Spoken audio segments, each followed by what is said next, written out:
Hi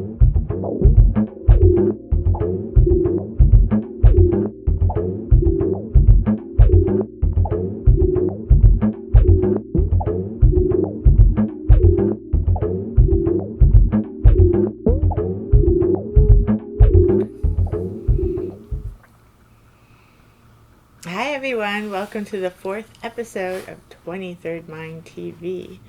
If you're listening to this in the Rendering Unconscious podcast stream, be sure to go to YouTube as there is a video that accompanies it. Trapart Film, YouTube. Yeah, welcome. It's been a hectic month for us, as always. I think maybe it's been more hectic in the sense that we get more and more things done because of our self-imposed isolation, and I don't think we're alone in that. But anyway, we hope that you're fine and staying healthy and safe and keeping the distance, and that you're staying creative, because that's the best way to be. To be creative, it makes time go faster, and you get a lot of things done. So keep that in mind, please. Yeah, I think of it as you're either passively consuming, like watching Netflix, or you're actively creating something. So it's good to try to actively create rather than just passively consume. For sure. We have had a really good month in the sense that on Patreon, first of all, thanks to all our patrons at Patreon, we reached our desired goal to reach $666 per month. And the goal for that was that we were going to start publishing a joint writing project. It's a novel called The Exquisite Corpse, and the first chapter has been published, and the second one will be just in a matter of days from now, and we will continue publishing chapters on each new and full moon, meaning twice a month there will be a new chapter in this ever-evolving experimental novel that we are writing together, in the sense that I'm doing one chapter, Vanessa's doing one chapter, and back and forth, and we really have no idea where this is going. So it's an exciting process. So thank you, dear patrons, for making this possible, and we hope that you and all the new people will enjoy that. For us, it's very, very exciting. Yeah, and it's the first time we've written something together. We've edited books together before, but this is the first book we're writing together, so that's really fun as well. And Carl's written fiction before, but this is my first time writing fiction, and I did the second chapter, which comes out this Thursday, May 7th, in true Exquisite Corpse style, in that I did not read the first chapter that Carl wrote that came out on the new moon a couple weeks ago. When I wrote this chapter, I just wrote it, and then I read his later. So it's really interesting how it's all going to fit together. Yeah, hopefully it will. I think it will. And that said, we thought of, now that we've reached this beautiful goal and we can, initiate this project, what do we do next for Patreon? And we decided to not do another financial goal, but like a communal goal. So our next desired level is to have 69 patrons. We have about 50 right now, so we're going to reach that fairly soon, we hope, because we're getting a lot of good feedback and people seem interested in what we're doing. So again, thank you. What will happen when we reach that 69 people level? We're going to start 23rd Mind zine. It's going to be an ebook, a collection of different artists and writers that we know, and cut them all up and together and create a zine out of it. Yeah, because it's such a great format, especially in times like this when people are hampered or not, they're not able to go to their local bookstore, or just feel that there's a need there, but whatever we produce also needs to be disseminated and distributed. So the e-format, and of course online in general, is a good one for this kind of call it experimental art book in a way. It can contain poetry and photographs and artworks and all kinds of stuff. But we'll have to see. First, we have to reach 69 patrons, and I hope that we will very soon, because we're sort of itching to get cracking on this exciting 23rd Mind art book thing, zine, ebook. Yeah, and before we go on, why don't you read a piece from the Exquisite Corpse that you wrote so people Yeah. can get a taste of what we're writing? That's a great idea. So this will be a little section from the first chapter, The Exquisite Corpse. It dawned on me that it wasn't so much the details of the story that were important.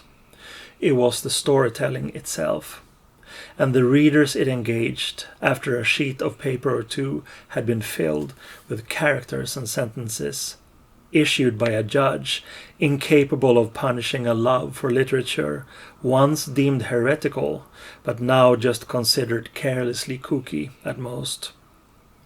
All it takes is a reader to create a refinement of the spell. What I am compelled to write, I write. If someone is compelled, or perhaps just curiously attracted, to read whatever has been written, a process of refinement has begun. If intelligent or lucky, the author can keep this flame of refinement burning for centuries.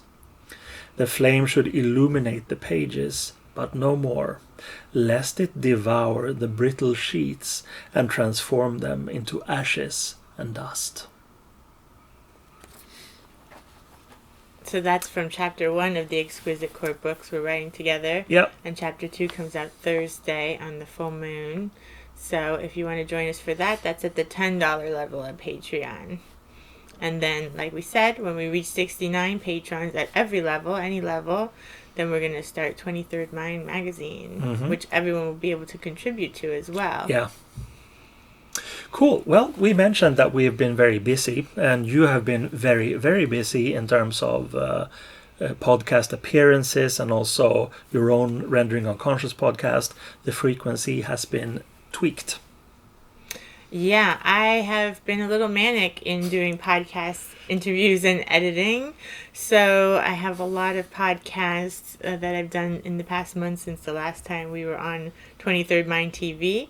But first, I'll mention a podcast I was on, which is a new podcast that was started by one of my podcast guests in the past, Robert Bashara, who's also a psychologist.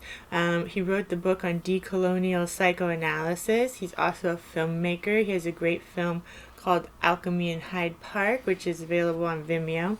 And he started his own podcast called Anything, Anytime, Anyplace, for no reason at all. And that podcast right now is on SoundCloud. And I was the second guest. The first guest was his father, who's a filmmaker in Egypt, where he's from. So it was really exciting to talk to Robert. He's really fun to speak with. He's really creative and super intelligent and forward-thinking. And we just talked about that, anything and everything and nothing and whatever we felt like it. And it was really fun. So definitely check that out. Of course, there's links to everything that we talk about in the text accompanying the episode. And then as far as my podcast, Rendering Unconscious podcast, I've interviewed a lot of people. So let's see, the last person I spoke to was Todd McGowan. And we were supposed to talk about his book, Universality and Identity Politics.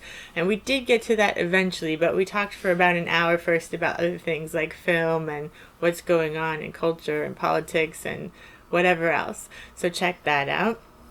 And before that, I talked to Daniel Jose Gastambide, who's a psychologist in New York. And he just had a book come out called People's History of Psychoanalysis, From Freud to Liberation Psychology, which sounds super interesting. I've already ordered mine and can't wait to have it in my hands and read it. He just had a launch party for that book last week.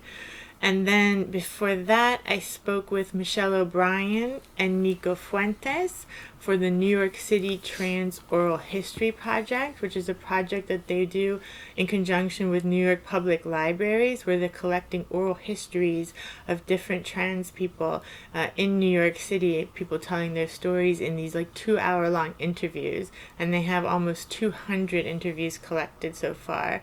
So that's an amazing project and really important. Before that, I spoke to Zalka Csengeverag, who's a Hungarian storyteller who I just love from Twitter. She is always posting these different stories and fairy tales and mythologies from around the world. So she was really great to talk to, and she told us a story on the podcast, which made me very happy. And she does live storytelling via Facebook. She does it in Hungarian, I think Tuesday and Thursday, sometime during the week. And she does storytelling in English on Sundays at 11 a.m. Eastern Time, 5 p.m. here. So that's a great thing to listen to. And before that, I spoke with Fernanda Magallanes, who's a psychoanalyst based in Mexico City. And we talked about her books that she has come out in the past. And then we also talked about her current project, which is a dream blog where she's collecting people's dreams specifically related to the pandemic. So that's a really great kind of community activity and forum that she has brought together these kinds of dreams. And I actually had a dream about the pandemic the night after I spoke to her. I guess I dreamt it for her, so I sent that to her for her blog collection. And it's similarly, another podcast guest I had recently was Matthew Kennedy Volkovsky, who's an artist in LA and filmmaker, and he also has a kind of communal project going on online called Terminal Lucid, where he has people writing an Exquisite Corpse type project, but instead of adding to the writing after the last person who wrote, you can actually interject your writing anywhere in the blog that you like. The only rule is that you can't delete what's already been written. It all has to remain. So that's a great project. And before that, I spoke with Ian Parker, who's a great psychoanalyst in Britain, and about his new book that's just come out. And before that, I spoke with Mary Wilde. And I wanted to mention Mary Wilde and I've had her as a guest before, but on this podcast episode, we spoke specifically about the Freud Netflix series, which if you listen to my podcast, you know I really liked. And we had a really fun time watching it a few weeks ago. It was like a nice kind of relief in that it was like this great occult murder mystery detective show that for some reason Freud was a part of. It's a great show. Yeah, it was just a fun show, and it's on Netflix now. So Mary and I dish about that for an hour, and that was really fun. But from that, Mary does this series called Projections at the Freud Museum in London, and she's been doing it for 8 years. And usually her classes at the Freud Museum are in person, and she talks about film from a psychoanalytic point of view, from many psychoanalytic viewpoints. Actually, it's really nice. She's really eclectic in her theorizing. But she did the first class that the Freud Museum London has ever offered online just a few weeks ago. She did a class on the Joker and looking at how the Joker character has evolved over film throughout time, starting with The Man Who Laughed, which was a really great silent film. So I learned a lot in that class and really had fun with it. And now she has a new class on David Lynch. So this week we're watching Lost Highway, Mulholland Drive, and Inland Empire to get ready for Mary's Lynch course, which starts on Friday. It's May 8th, 9th, and 10th online. And yeah, there's still some seats available for that. So do that with us if you're interested.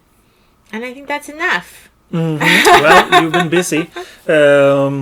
We should also mention, in terms of new stuff or stuff that's happened recently, the brand new issue of the New York-based, actually the Brooklyn-based magazine Brooklyn Rail, which is a magazine but is also an online periodical, which has in the new issue is thematically about the demise of Genesis Bry Peorage, that we lost during the month of March. And it's a, moving, touching experience to read all these reminiscing pieces. I have one in there, but it's also, people who really knew him in New York as part of the New York art scene, and old friends and newer friends all share their stories and memories in a very, very beautiful way. I think it might be hard to get copies of the physical copy unless you're actually in Brooklyn, but the online their site has all of that stuff also, so that's worth checking out if you are, as we are, fans of Jan. And then Well, I was just going to say it was put together by Jarrett Ernest. Yeah. And he collected together 23 different points of view. So 23 different friends of Jen came together from their kind of different points of view as part of Jen's life at different points throughout time. Which is really beautiful. Yeah, absolutely. And Jarrett is a great guy who's a curator and writer based in New York. And he, for instance, curated an exhibition of Polaroids by Briar P. Orridge, and also an accompanying book just about a year ago, I think, which is very, very beautiful.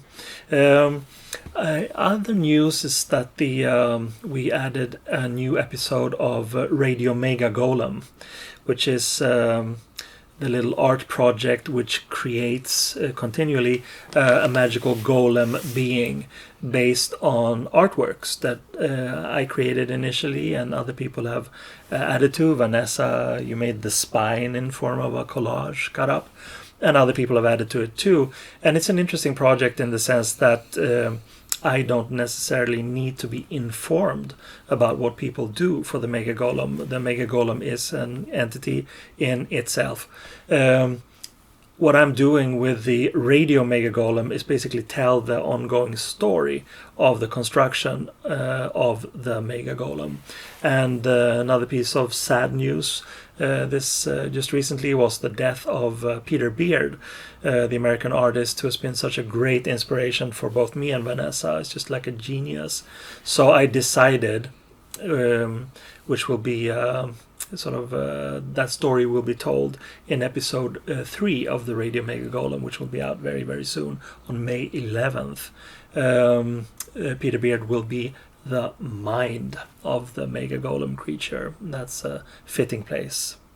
Yeah, he was a true master of his craft and so prolific in his photography and collaging and the books that he kept and the people that he knew. It's like his entire life was an artwork. Yeah. And I'll link to this episode an interview that Carl did with Peter in 2005, which is a really wonderful interview with him. Mm-hmm.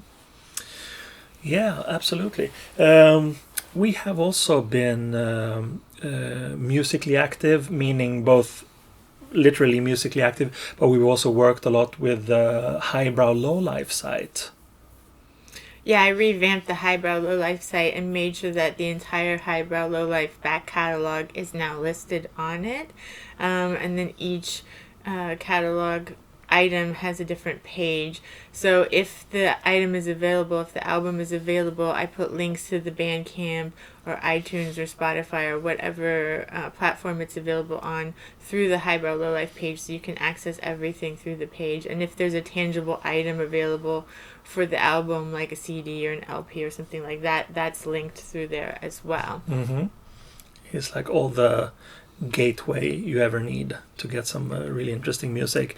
And we have the most recent release is Sound 23 by Vanessa and Douglas Lucas. Actually, I did one after that, released another one after that, called No Longer Longer, and that's stuff that I recorded solo in the early to mid 1990s when White Stains were about to fizzle out. And it's just strange, ambient, electronic, weird music. It came out originally on a cassette, but I only gave it away to friends, so maybe 10 or 15 copies. But now it's out as a full album under my name, and it's called No Longer Longer. Yeah, so that's on Bandcamp. Yeah. And also The Chapel is Empty, which is the album I did before the most recent one. Chapel is Empty I did with acoustic timbre frequency. We still have some of the deluxe and standard edition CDs left for that through Trapart editions, but we also put it up on Bandcamp, so that's available digitally streaming now as well. And then, like Carl mentioned, my most recent album was Sound 23 with Douglas Lucas, and that right now is just available tangibly, not digitally, so you can get that through Trapart editions. There's the deluxe edition, which has pictures of Douglas and I and scans of different collages that I use to create the artworks, the original pieces of artwork that are included in every deluxe edition set. And I made a video for one of my favorite songs from the album called Sewing Strings, so we can watch that now. Let's watch it. Gained control of what images she would capture. Youth is almost always the emphasis. It is important to her what she wanted to remember in her lifetime, 800 of which remain. So and perhaps even history itself, act when it seems as if this is hugely significant for feeling and rewritten in a sense. Indeed, this has been helplessness and hopelessness that one may feel dominated the rest by sheer force. Works have been found to have microscopic lens. He first began drawing the abstract art, including. Soon he found a way to fashion a microscopic, common or object while present, and his time, which inundated people and experiencing. The shift in the world has been to accepting.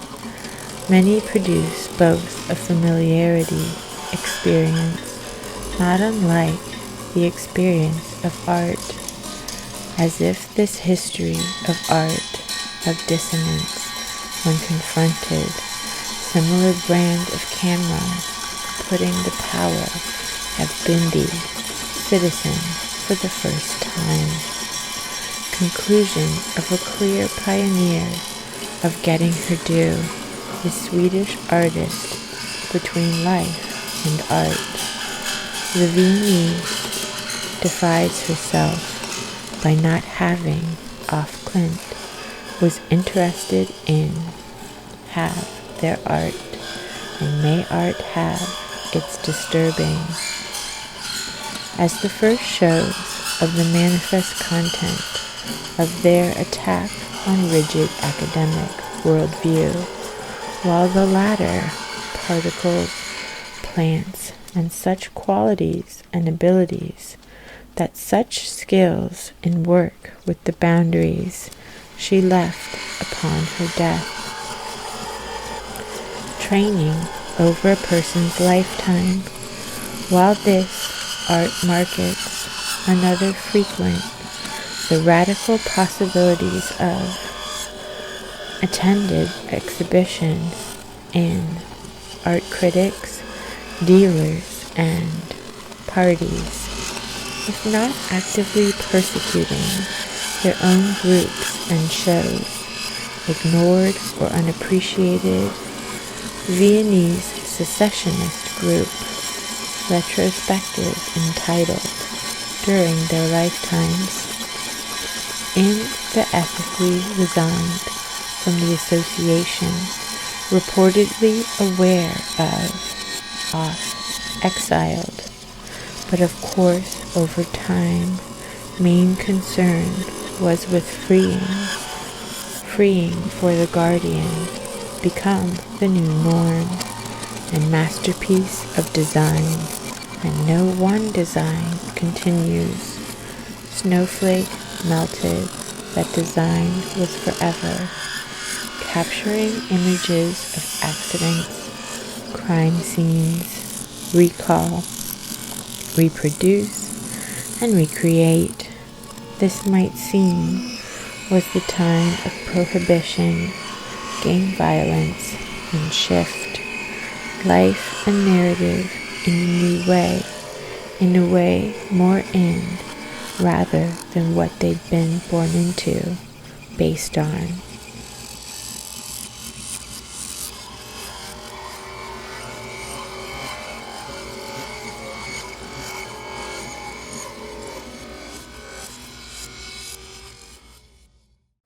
So that was Sewing Strings from the album Sound 23 by Vanessa and Douglas Lucas. That's a really good video and a good track, and you should check out that album.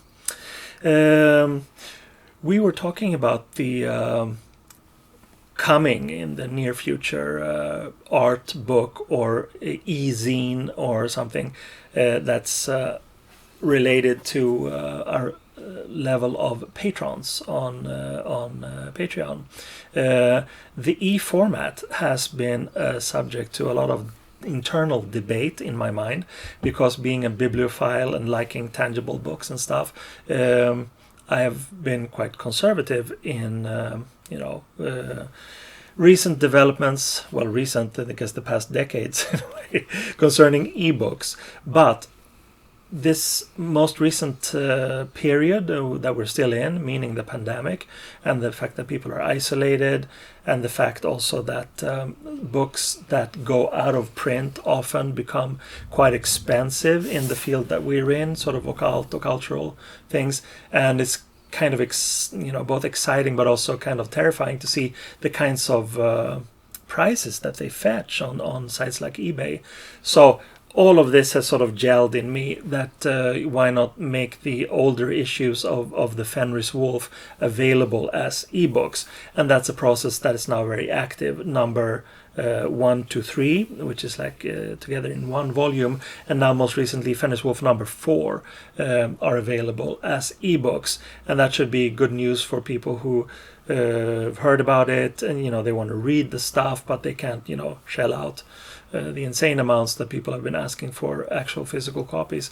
So that's quite a few of the Trapart books are available as ebooks, and I think we'll just carry on with that and make all the books available as ebooks, because of the fact that it's so easy to disseminate in an inexpensive way. Yeah, and now more than ever, where people can't ship things everywhere Yeah, and to everywhere. yeah. It's great to be able to just read an ebook or reference an ebook if you like. And speaking of that, my first book, Switching Mirrors, is also available as an ebook. That's up at the Trapart site. But also, we were recently in Trapart headquarters storage space, organizing and taking inventory, and we found about 5 more copies of it. So it was almost sold out. We had like 2 more that we could sell, and then we found about 5 more. So there's about 7 left of these in the world. So if somebody wants one, now's the time to get it. This is the special edition, so it comes autographed, and it also comes with a print of the cut-up collage that I did. That is the inside of the book. So you get a print with that as well. And I thought that I could read a poem from it, just to whet your appetite. Jitterbug. I'm talking to you, myself, being destroyed.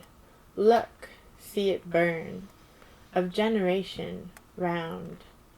Eternal consciousness sowed the seed, no noses as well as to inorganic systems. The same holds their frequently repeated formulation, namely that all gazes lovingly at the lines on the mirror.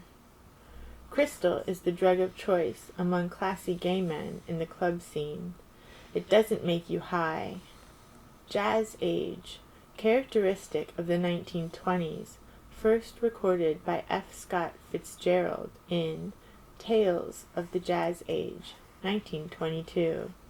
See Applejack, Archangels and Antichrists, Unconscious, Jitterbug, Slang, a devotee of jazz, especially one who dances wildly of the rhythms of such music. A blend of jitter, see jitters, and bug. Yeah, that's great. It's a wonderful book, and you should check it out, whether in physical form or as an ebook. Speaking of books, and we mentioned Fenris Wolf 4 and 1 to 3, we should just mention also that our current work in progress is Fenris Wolf number 10. And I know that you may not believe it until you see it, because it's been a long time coming. The most recent issue, number 9, came out 3 years ago, so it's been quite a while. But we are working on Fenris Wolf number 10, and of course it'll be a grand issue, not only because 3 years have passed, but also because it's a celebration, simply number 10, that's worth celebrating. And also in the totality of time, it's been 30 years since the first issue of the Fenris Wolf came out as a simple, again, fanzine. So that's also worth celebrating. And we are just gathering the pieces and looking through them. And we just recently got the cover image by our beautiful favorite artist, Val Denham. Isn't this beautiful? This will be the image for the cover of Fenris Wolf 10. And now, of course, you're wondering, oh, when's it coming out? And we would just say simply, it will come out in the summer, because it's high time for a new issue. And when it, as the kids say, when it drops, it'll drop with impact. So stay tuned for that. Yeah. What else is going on? I just wrapped up a new film. It's a new documentary about a Swedish photographer called Lars Sundestrand. He was greatly influential for me when he had his fanzine in Sweden called Funtime. The fanzine was great, and I later on became a fanzine editor, also highly influenced by Funtime. But Lars is also a great photographer, so I made a film called Jag är som flugan på väggen, which means I am like the fly on the wall. It's about Lars's life and his books and his photography, and it contains many cool photographs of Throbbing Gristle, Sex Pistols, Cabaret Voltaire, Psychic TV, The Clash, Joy Division, you name it, it's there. And we will present this film as an act of isolation solidarity in a way, for free on YouTube within a couple of weeks. So just you have to look out for that during our in our normal social media channels. But it's a good one, and has some beautiful photographs, some of which we'll also make available through the Trapart site in small editions. Yeah, and then speaking of amazing filmmakers and filmmaking... And films by me. And films by Carl. Our friend Vicki Bennett, who's also known as People Like Us, who's been doing this sort of cut-up video work and audio work for like 30 years. She just started her own Patreon, and so we're supporting that. Mm-hmm. And she's one that's like usually always given her work out for free, because she describes herself as a folk artist, and that folk artists kind of work with what's around them to create new pieces of art. And since we're in this Western pop culture media society, Vicky's folk art is created out of Western pop culture media, mostly. And so she splices together different films. They could be like commercial films or alternative films, and music, and makes these sort of sound collages and visual collages from them, and they're incredible. But because she uses a lot of like commercial work, she usually doesn't charge for her work. She just shows it for free and gives it away a lot of times. So it's a great idea to support her in her Patreon if you can, and people's Patreons in general, because of course a lot of artists are having a hard time and having their gigs and shows canceled now. Mm-hmm.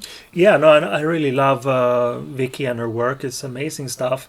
It's real alchemy in a way, taking already existing stuff and just making it into something new and truly golden and inspirational. So that was why I wanted to make a film about her, which I think came out in 2013 or 14. It's called Nothing Can Turn Into a Void. And I suggest we take a little look at it. I've got something in here actually that I should get out, which is my working methods. I've got. Oh, you go ahead. In the cupboard. Yeah. We'll keep it running. Yeah. Just find the key. Key for the cupboard.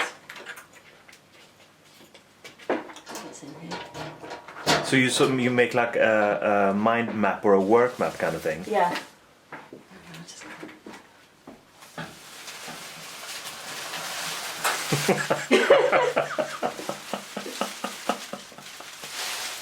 So there you go. Wow.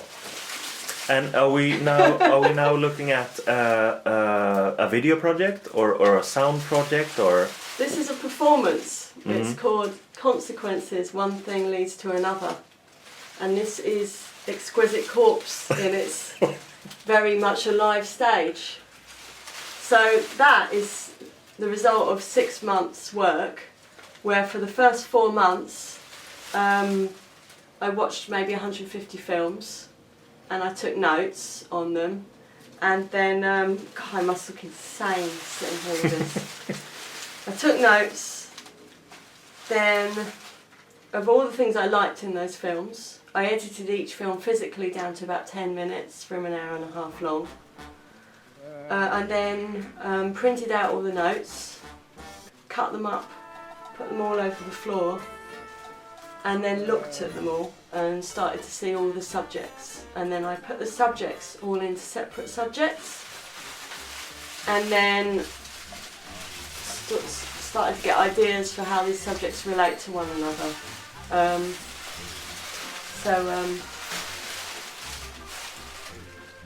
Binoculars, microscope, telescope binoculars, stargazing, meteor shower, long zoom, long shot zoom,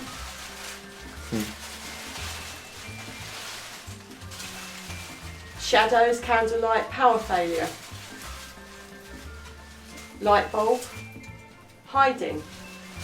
That's all like lines art stuff. So yeah. So that's also, it's very interesting because in that sense it also becomes like a three-dimensional poem. Yes, it's very much the same. And bits fall off. Yeah. What does it say?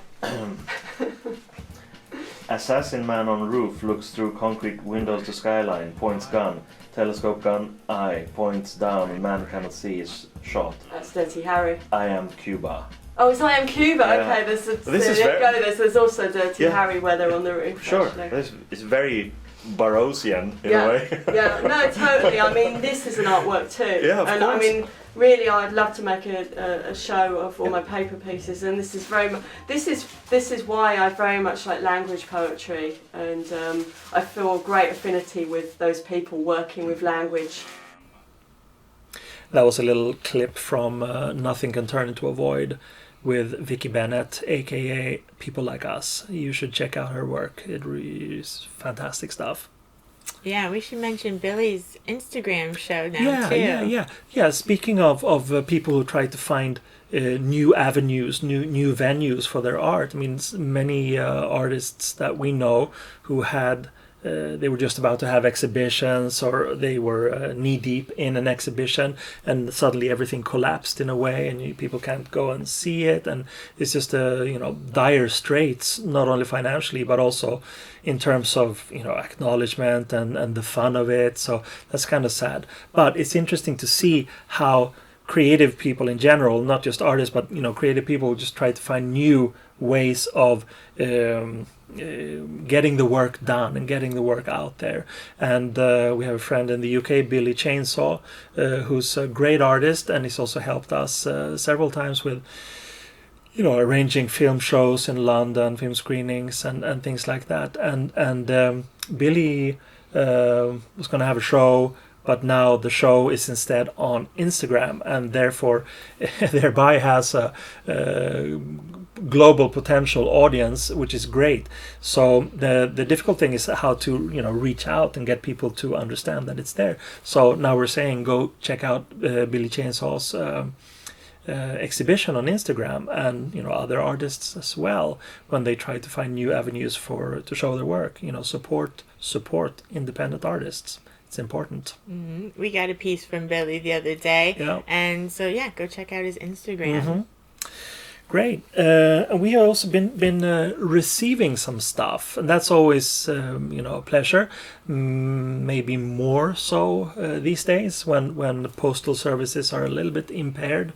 Hopefully that will end soon. But we have been sent stuff, and we really appreciate it, and we sort of want to pay it forward by talking a little bit about these things. And one thing that we got, for instance, is book in Swedish by Per Faxneld called Offerträdet, the Sacrificial Tree, which is anthology of basically like gothic folk horror stories. It's in Swedish, but it's it's a beautiful book, and the stories are great. It's like a mix between folklore and Edgar Allan Poe, and it's just this dark awareness of strange things. I really enjoyed it, and also has some beautiful illustrations by Mimmi Strindholm that are it's like cuts. It's like, I don't know if it's woodcuts but it's just very, very stark and contrasty and decidedly occult and eerie, and it's beautiful stuff. And we actually had the good fortune to meet Mimmi in Sundsvall when we had our exhibition there last year. She's an amazing artist and also well worth checking out. Yeah, and then more things that we got in the mail. Rituals and Declarations. And this is Paul Watson's zine that's come out. This is 2 of 4 issues that are coming out, so the other 2 are still to come. And there's a lot of amazing artists, including Paul Watson's art and Maria Strutt's art, and articles by David Southwell, Phil Hine, Kate Hawes, Alison Shaw, a whole bunch of folks. So check these out, Rituals and Declarations. Yeah, we should mention Kai's books also. Yeah, the other books I wanted to mention, they're not new books, but they are evergreens in that they are always useful. And, now could be especially a time, I don't know about you, but I've been spending a lot of time cleaning the house and organizing things and kind of putting things in order inside the house, maybe because we can't put them too much in order outside right now. So his book Clearing Spaces is really amazing, and it's a great way to talk about kind of cleansing your home and making it fit for you, and getting rid of any kind of old energies or negativities that might be in the space. And then his other book, Deliverance, is Hoodoo Spells of Uncrossing Healing and Protection. And Kai also has a website called Impact Shamanism. His name's Chiron Armand, and he's on Twitter and is hilarious. And on his website, Impact Shamanism, there's a lot of great articles by him writing, interviews he's done on other people's podcasts and that sort of thing. And of course, you can book consultations with him for work as well. So check out Chiron Armand. He was actually the first person to speak at our first conference, Psychoanalysis, Art, and the Occult in London in 2016. I asked him to sort of open the conference, and he told a wonderful story of kind of his journey into his shamanic practice. So check him out. Mm-hmm. And again, also want to say thank you to all the people who are sending us stuff, and we'll do our best to mention it and talk about the stuff, and if anyone else is watching this, send us stuff. We will talk about it for sure. Yeah, and then the other thing that we did this month as far as music, we put together a piece. Michael Esposito asked a bunch of artists to contribute to something he put together called Pandemic Response Division, and he does these recordings, these called EVP recordings, electronic voice phenomena recordings, where you just record spaces that could be like heavily charged, where the places where people have died or have had difficult lives. Ours came from a mental asylum. So he sent different artists these EVP recordings, and then we worked with them and put together this piece, and I put together a little film for it. So yeah, enjoy. And it's a great one. Enjoy it.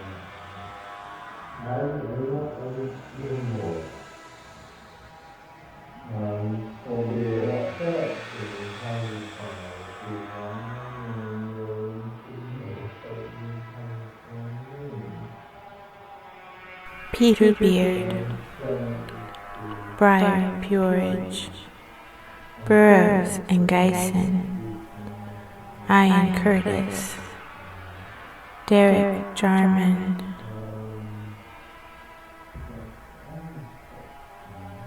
Marie Laveau.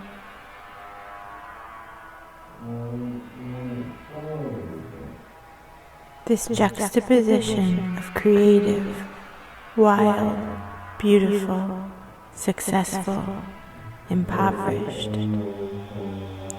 the real of living our dream, entangle the knots, the client as her to understand her, divine path, architect, permutation was, to Warhol, be home, evils from internal and external sources is also found in the analysis of adults. In passing, I would say that the very favorable changes, a contribution to the analysis of the negative therapeutic reaction.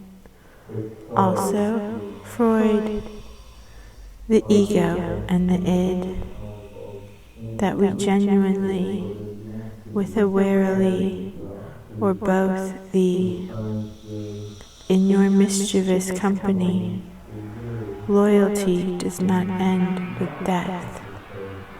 We crossed over.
Great, that was a wonderful video for a strange and eerie little track for the EVP project, Pandemic Response, put together by Michael Esposito. Our track is called We Crossed Over, and Yes. that just came out in the cut-ups. You know, I didn't plan it, as cut-ups do. But yeah, the entire thing is available on Bandcamp, and there's like 50 different artists, including Michael von Hauswolf and Chandra Ashoka and a ton of people. Yeah. There's like 50 tracks. And it's ongoing too, so it's just gonna, the Pandemic Response will grow. Is that it? I think so. I think so. We apologize for not having created more stuff during this month, but we'll make amends during the coming month so that we will have even more to talk about. But anyway, thank you very much for joining us, and thank you especially to our patrons at Patreon who are making this little TV program possible.